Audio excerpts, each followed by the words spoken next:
Hello दोस्तों, आज video lecture का दूसरा दिन है और आज पहला लेक्चर है, दूसरे दिन का पहला लेक्चर है और आज मैं आप लोग को क्लास 10th की केमिस्ट्री पढ़ाने जा रहा हूँ क्योंकि अगले फरवरी 3-4 महीने के बाद बोर्ड एग्जाम होने जा रहे हैं और क्लास 10th के लिए यह वीडियो लेक्चर बहुत ही फायदेमंद होंगे क्योंकि क्योंकि बोर्ड एग्जाम में जो क्वेश्चन पेपर बनता है वो एनसीईआरटी से बनता है। तो मैं पूरा आप लोगों को जो भी पढ़ाऊंगा एनसीईआरटी के एग्जाम्पल होंगे, एनसीईआरटी से ही जो भी कंटेंट होगा वो एनसीईआरटी का ही होगा। तो आप लोग पढ़ते जाएंगे, अगर हो सके तो धीरे धीरे इसका नोट्स बना लेंगे तो ठीक ही रहेगा क्योंकि एक एक क्वेश्चन एक एक एग्जाम्पल तक भी एनसीईआरटी से पूछ लेता है। तो आप बिल्कुल ध्यान से पढ़ेंगे। हाँ, मैं ये मानता हूँ कि वीडियो में साउंड क्वालिटी थोड़ी ठीक नहीं है, तो मेरे पास अभी कोई सिस्टम नहीं है, मैं अपने फ़ोन से रिकॉर्ड करता हूँ और आप लोगों को पढ़ाता हूँ। अपने रूम में पढ़ा रहा हूँ तो यहाँ पहले से 2-3 बल्ब एलईडी बल्ब लगे हुए हैं, तो उसी के प्रकाश से ही पढ़ाता हूँ। तो धीरे धीरे चीज़ें अपडेट हो जाएंगी, बस आप सहयोग करते रहें और पढ़ते रहें। कोई भी टॉपिक से संबंधित समस्याएं होंगी तो आप कमेंट सेक्शन में अपना कमेंट डाल देंगे, उसको मैं देख के और सॉल्व करने का पूरा प्रयास करूँगा।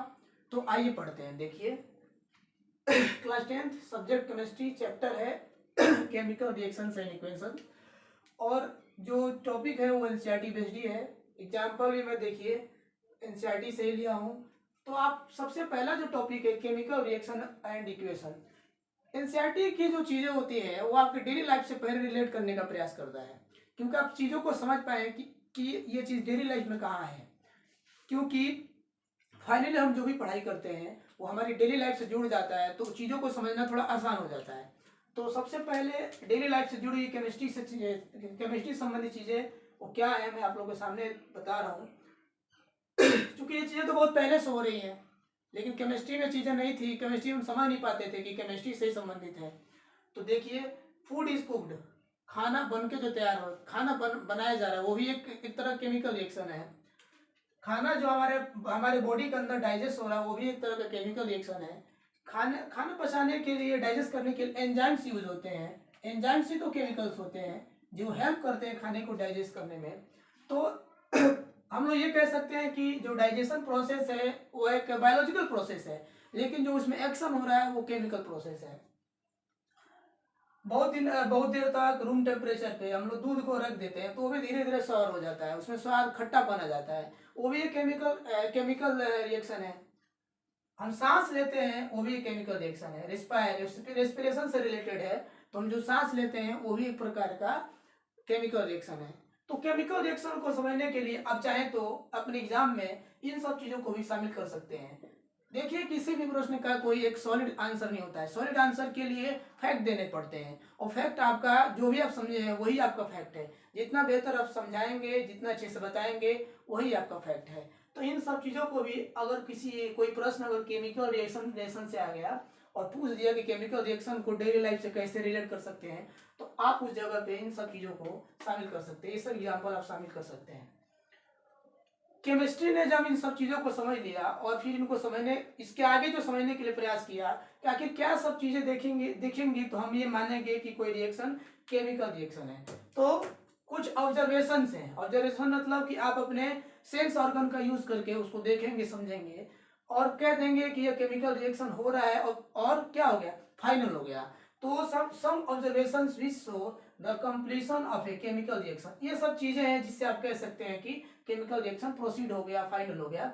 सबसे पहले चेंज इन स्टेट चेंज हो जाएगा, चेंज हो जाएगा तो हम कह सकते हैं कि केमिकल रिएक्शन क्या हो गया, कंप्लीट हो गया। स्टेट आप जानते भी हैं, 9th क्लास में पढ़े, सॉलिड स्टेट होता है, लिक्विड स्टेट होता है, गैसियस स्टेट होता है। इन तीनों स्टेट में कोई चेंजिंग दिखेगा तो कह देंगे कि ये केमिकल रिएक्शन क्या हो गया, प्रोसीड हो गया। बहुत से केमिकल रिएक्शन ऐसे होते हैं कि सबस्टांस का कलर कुछ दूसरा होता है और रिएक्शन कंप्लीट होने के बाद उसका कलर कुछ दूसरा हो जाता है। तो चेंज इन कलर भी एक प्रकार का इंडिकेशन है, ऑब्जर्वेशन है, जिसे हम कह देंगे कि केमिकल रिएक्शन क्या हो गया, कंप्लीट हो गया। तीसरा है बहुत सारे ऐसे भी गैस होते हैं जिसमें बहुत सारे ऐसे भी रिएक्शन होते हैं जिसमें गैस का इवोल्यूशन होता है, तो गैस का इवोल्यूशन होना भी एक तरह का केमिकल रिएक्शन है। इसी प्रकार चौथा है चेंज इन टेम्परेचर, आप ये तो देखे भी होंगे, कोई कोई रिएक्शन होने, किसी रिएक्शन के कंप्लीट होने के बाद अचानक से इसमें से टेम्परेचर निकलता है। जैसे कि आप सोडियम को पानी में डालते हैं तो सोडियम ऐसे ठंडा होता है, लेकिन जैसे ही पानी में डालते हैं तो इसमें से दो चीजें इसमें दिखेंगी। पहले तो गैस इवोल्यूशन होता है और साथ साथ टेम्परेचर बढ़ जाता है। जिस बर्तन में लेकर के ये रिएक्शन करते हैं, सोडियम को लेकर के वाटर में डालते हैं तो हीट रिलीज होता है और टेम्परेचर एराइज करता है। तो गैस का रिलीज हो रहा है और टेम्परेचर राइज कर रहा है, तो ये दोनों इंडिकेशन किसके हो गए? केमिकल रिएक्शन के प्रोसीड होने के हो गए। तो ये तमाम चीजें हैं, चाहे तो इसको आप नोट्स कर सकते हैं और नोट करके धीरे धीरे कॉपी बनाइए, क्योंकि ये कॉपी अल्टीमेटली आपके एग्जाम में आपकी बहुत सहायता करेगी। अगला टॉपिक होगा, मैं आप लोग को चेंज इन स्टेट से रिलेटेड कुछ रिएक्शन दिखाऊंगा, बताऊंगा, समझाऊंगा। और कोई जब भी कभी आपके सामने चेंज इन स्टेट से रिलेटेड कोई क्वेश्चन आ गया तो उन एग्जांपल्स को आप शामिल कर सकते हैं और वो उसका फाइनल आंसर होगा। इस तरह से चेंज इन कलर से भी रिलेटेड कोई टॉपिक हो, कोई रिएक्शंस होंगे उनको भी बताऊंगा।